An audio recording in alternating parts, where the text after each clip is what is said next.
I've never had played it because people wouldn't come to. And now. Good afternoon.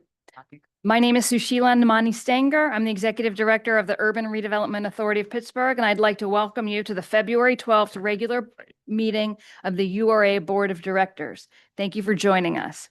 For anyone joining us virtually that needs sign language interpretation, please pin L. Brokenshire's and Robin Schmidlin's video to your screen so that you can access their services. We have a quorum, so I'm now going to pass it over to our chairman to call the meeting to order. Thank you, Executive Director. I hereby call to order the regular February meeting of the URA Board of Directors. Let's take a roll call. Councilman and Vice Chair Lavelle. Treasurer and Councilman Charland. Here. Director Williamson. Here. Director and State Representative Powell. Here. And this is your room's over. Let the record reflect that all board members are present and accounted for. First, we'll move into the approval of the annual regular URA board meeting minutes from January 15th, 2026. Can I get a motion? Second? Second. Any discussion? All in favor, say aye. Aye. Aye. All opposed? Motion passes. Minutes are approved. I also want to let the record reflect that the board met earlier today, February 12th, for an executive session. Executive Director. Thank you, Chairman. We'll now move into the public comment portion of our meeting. I'll turn it over to Catherine Murray, Director of Government Affairs and Strategic Initiatives, to facilitate. Thank you. Each month, members of the public have the opportunity to provide public comment at URA board meetings. Registration is encouraged in advance. Written comments submitted prior to 1 p.m. on the day of the board meeting will become part of the public minutes and meeting record. We did not receive any written public comments this month. We do have one individual registered to give public comment virtually, Megan Hammond of Fair Housing Pittsburgh. Do we have Megan? Yes, I'm here. Can you hear me? Great. Yes. We can hear you. All right, Megan, you have 3 minutes. Thank you. Good morning. My name is Megan Hammond. I'm the Executive Director at the Fair Housing Partnership of Greater Pittsburgh. Let me start with my appreciation to the City of Pittsburgh and to the URA for its commitments to fair housing. Many of you heard me discuss last year the federal actions that are severely curtailing housing discrimination policies and enforcement nationwide. These actions have continued into 2026. For example, tomorrow, a shortened comment period ends for HUD's newest disparate impact rule. So my role here today is to underscore that for fair housing within Pittsburgh, from the fundamentals to innovation, requires us as Pittsburghers to act. And so in today's rental gap program authorization for the Hazelwood Affordable Rental Preservation Project, let me say that I commend the commitment to the neighborhood's vision of development without displacement. I'm interested to better understand the physical state of the 11 out of the 35 single-family rental homes that are currently receiving project-based vouchers. Additionally, given that 26 of the homes are currently occupied by residents, where will those residents live during the renovation and repairs?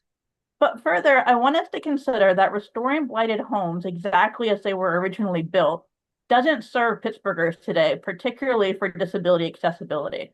Certainly, I understand that resources are limited, and disability is a spectrum that incorporates a variety of assisted devices from canes to crutches, walkers, and more. And so when a property is substantially rehabilitated, it's the opportunity to make structural changes which are relatively low cost, such as doorway and hallway widths, reinforcing the bathroom walls for the future installation of grab bars, and ensuring that the elevations at threshold changes are minimal plus more. I ask that the URA board stay aware that innovations for expanding Pittsburgh's housing market to include more of us requires that we act locally. I thank you all for your hard work, and I look forward to what we can accomplish in 2026. Thank you, Megan. At this time, I'd like to open the floor to any other member of the public that's online or here in person that wishes to deliver a public comment. Okay. Seeing none, this concludes our public comment period. Thank you. Thank you, Director Murray. We have a few announcements this month. The first, I will turn it over to Chief Link. Thank you, Sheila. Thank you, Executive Director, Mr. Chair, members of the board, and to the public. Yeah, this is an announcement. So just to be clear, this is a non-voting item, but an announcement that I think it's important for the public to be aware, and of course our board, of a hold from market to PMC Properties to study and complete due diligence on the 200 Ross Street building for the potential for redevelopment. PMC is a developer that's done quite a bit of work locally, but it's a Philadelphia-based developer, substantial experience with historic rehabilitation projects. Examples in Pittsburgh specifically include projects such as 201 Stanwyck Street, the Clark Building, Allegheny Apartments, my alma mater, Shenley High School, Code Building, and others. This hold from market gives PMC development the opportunity to essentially to complete due diligence. It's a study period to complete due diligence on the potential redevelopment of 200 Ross Street analyze if PMC as a developer can pursue an economically viable project at 200 Ross. I think it's important just to kind of take a moment to, what is 200 Ross, and from the public's perspective, some notes on the building. So the URA, we left 200 Ross, I'm looking at my ML, but I think it was 2000, about 5 years, or not 2020, about 5 years ago. In the time since then, our partner tenants in common at 200 Ross, the Housing Authority of the City of Pittsburgh, and the City of Pittsburgh have also left 200 Ross Street. Today, it is a fully vacant building, and it has been for some time. It is a liability, candidly, to the public to hold this building. It costs money to keep it maintained. We have to keep the lights on. From time to time, emergency repairs are necessary to keep the building safe for the public. So it's important, frankly, I think, from my perspective and from the public's perspective, to be really thinking aggressively and proactively about not only moving this building to new use for the normal things like new housing, taxes, et cetera, but from the public's perspective, holding this building long term is a cost, and it's a liability to the public. So next steps, PMC now with this hold from market essentially has an opportunity to complete due diligence on the property without, frankly, the URA looking to sell it otherwise. They'll do analysis of the project to understand if it's a viable project. Should there be a mutual decision that there is a viable project and that it should come back for further consideration, it would come back to this board and to the public through our normal disposition process, potentially through to consider a formal redevelopment proposal. But that's time in front of us, and that would happen over the next several months. I want to thank PMC for their continued interest in this property. It's important to remind that when we issued our request for proposals for this building some years ago, PMC was a respondent to that RFP process. So we're thankful that they have continued interest in this process. And before I end the announcement here, and Louise Giordano, as Senior Vice President with PMC, is with us on Zoom. I do want to thank Action Housing. I mean, we all know that Action Housing had studied this building for some time, worked in good faith, and without lack of effort and diligence, ultimately we thank them for their efforts in this building, and we appreciate that. So I do want to recognize that. So with that, I know Louise is, I see her name there. Louise is on the Zoom, and I welcome you to the Zoom call, Louise, if you have anything to add. And with that, I'll stop and certainly answer any questions. So thank you very much. Yeah. Hello, everyone. Yes, I just wanted to add that, well, first I want to say thank you to the URA for the possible opportunity to do this project. Some of you may know that our interest in this building goes back well over 10 years. So to get the opportunity to do this, we're pretty excited about it. PMC is proposing a market rate multifamily housing development with corresponding amenities. We will preserve any historic elements in the building, as we've done in several other projects that we've completed in Pittsburgh. So again, we're looking forward to the opportunity. Thank you. Turn it over to the board. This is not a formal action. However, if there are any comments or questions, happy to entertain those. I would just like to thank PMC for their continued interest in this property. Governor Shapiro announced his housing action plan today, which in great part has to do with office to residential conversion. In downtown Pittsburgh, we only have so many left. The good and the bad news is one of them belongs to us. So if it's not going to be PMC, then I don't know where we turn to next. So hopefully this period is fruitful, and during this time, they determine it's feasible. We determine that they are a good buyer and developer, as they've developed so many buildings in downtown Pittsburgh. I go back a little way, and at the time that I was last chair of the URA, we were hoping that somebody would be interested in converting, and this was pre-pandemic, office buildings, B and C class office buildings that were underutilized or completely vacant to residential use. And at that time, they were really one of the only ones in town, and we're so happy to have them because they really knocked out 6, 7, 8, 9 projects that frankly nobody else would have. Projects that now thousands of people live in. Today, we probably only have a couple dozen buildings in downtown Pittsburgh of large size that are potentials for conversion. This is one of them. I hope this arrangement works out. And if it does, I hope that PMC will continue to do projects in Pittsburgh because there are really only a handful of folks who know how to do this. And they're one of them, and they do it in a bunch of different markets. So hopefully we get to keep them here and see them with this project and others. Okay, thank you. Thank you. Okay, moving on to the next announcement is Chief Wassler. Good afternoon, Executive Director, members of the board, and members of the public.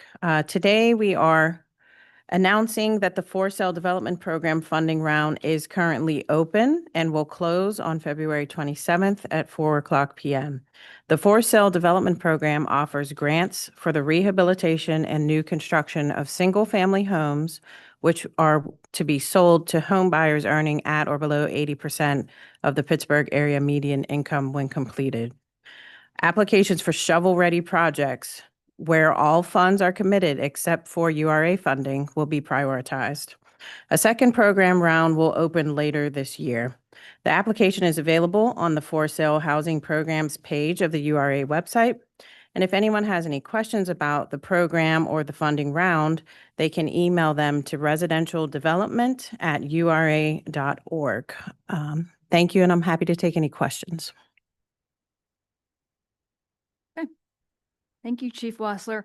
And today is a day that we look forward to, and that is with John Bonello moving on to reviewing our quarterly impact report. John? Good afternoon. My name is John Pinello. I'm a senior data and evaluation specialist in the Strategic Data and Impact Unit, and I'm back with another quarterly impact report for the fourth quarter of 2025. As you may know, SD&I spends the first 6 weeks of each quarter collecting and analyzing the outputs from the previous quarter to report our progress towards our strategic goals.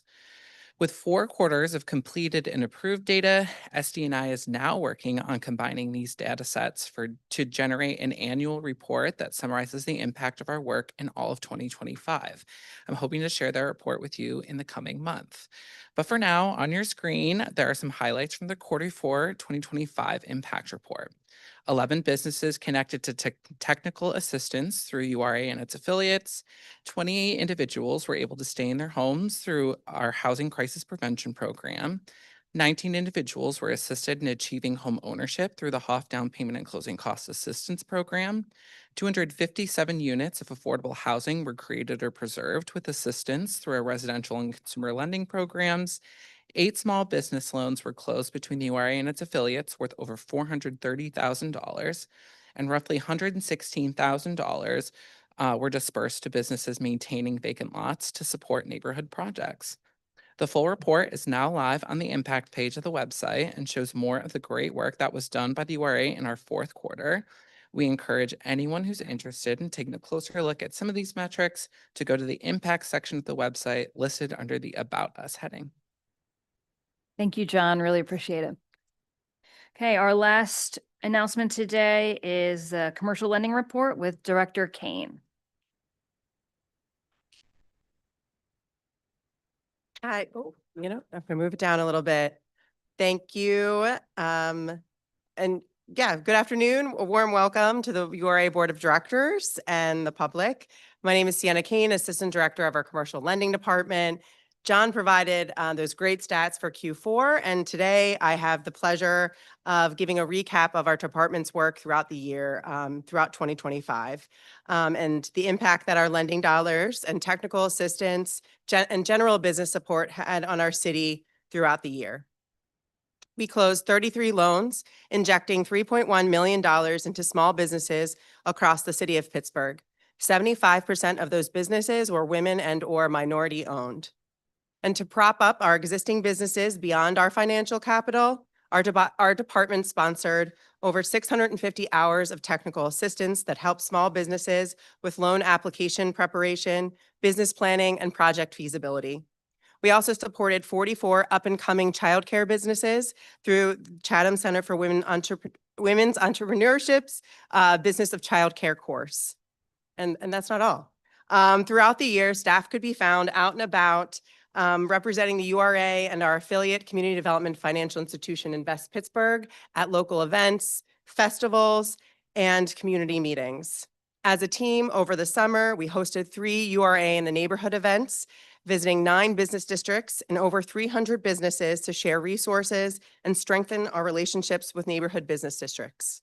From Pinotzus, I practiced that, I wrote it phonetically, to personal styling, we are honored to work alongside our small business clients to realize their dreams and cannot wait for the creative and exemplary businesses we'll have the pleasure to work with in the year ahead.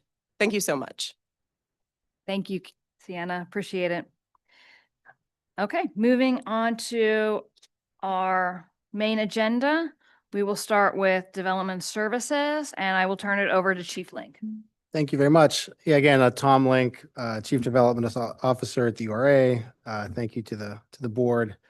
So this authorization, it relates to the Golden Triangle Reinvestment Fund in the Downtown Transit Revitalization Investment District, which, as the board and the public will recall, there were a series of actions taken last month as to this work.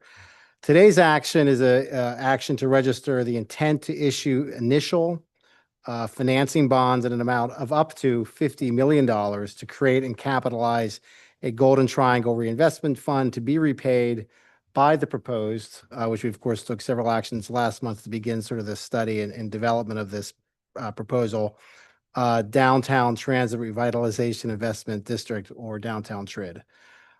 Essentially what this action does is an iterative step between the beginning of a process to formulate a TRID implementation plan to create the funding mechanism for the Golden Triangle Reinvestment Fund, and the formal adoption of that plan to allow for the to proceed with steps to issue debt and issue bonds associated with that value capture that would be required to finance or reimburse eligible TRID-related public infrastructure and redevelopment costs.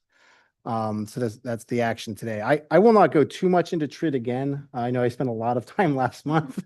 I'm happy to, but just sort of a quick note on it. TRID is a value capture mechanism that we've used here in the city in the past. In fact, we've been very successful with it in the East Liberty. In particular, more recently, of course, we've adopted the Manchester Chateau TRID. It is a value capture mechanism which essentially allows for the capture of future incremental taxes, largely real estate taxes, to fund public infrastructure and public investment. And we are studying that and look forward to proposing more details on that at a future board meeting for the Golden Triangle and Greater Downtown. So I will stop there, and I certainly can answer any questions, and thank you again. Any questions, comments? There being none, motion to approve? Second? Second. All in favor? Aye. Aye, motion passes. Thank you very much, directors. Thank you. Thank you. Okay, staying in development services, we are moving on to 1602 Broadway Ave in Beachview. And for that, I welcome Julia McMahon up to present.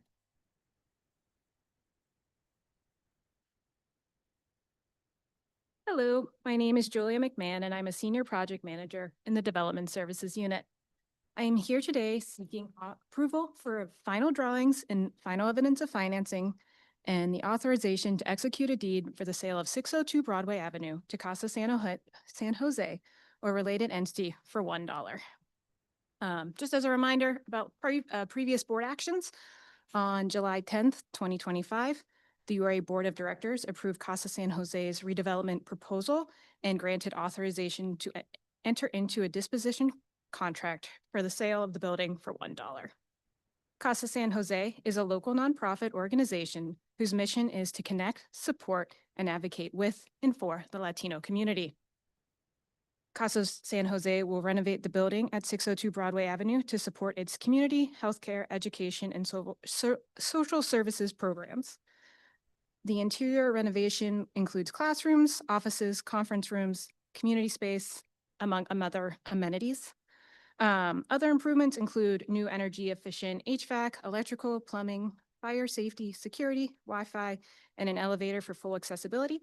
The URA has finished about 95% with some stabilization and core and shell work supported by the American Rescue Plan Act funding through the city of Pittsburgh.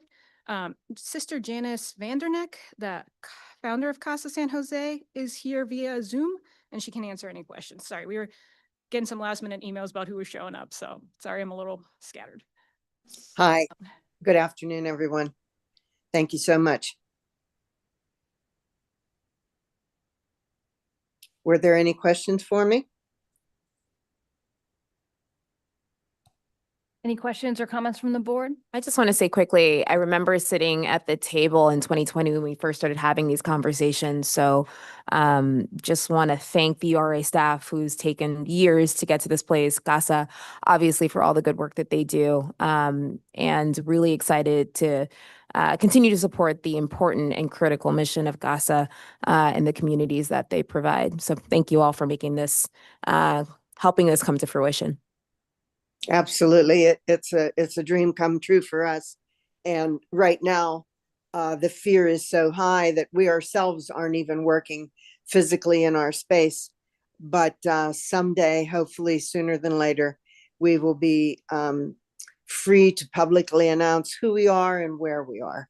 And it will be in such an excellent location due to all of your help. And we are very grateful. Thank you. Any further questions, comments, or concerns from the board? There being none, motion to approve? So moved. Second? All in favor? Aye. Opposed? That motion passes. Thank you very much. Yay. Thank you. Thank you. you. You did it, Janice. I know. Right? Moving on to housing, our first item is in Hazelwood, and I see a lot of friends from Hazelwood here today. So I'll turn it over to David DiBernardo to present. Thank you. Good afternoon, everybody. My name is David DiBernardo, and I'm the manager of residential lending.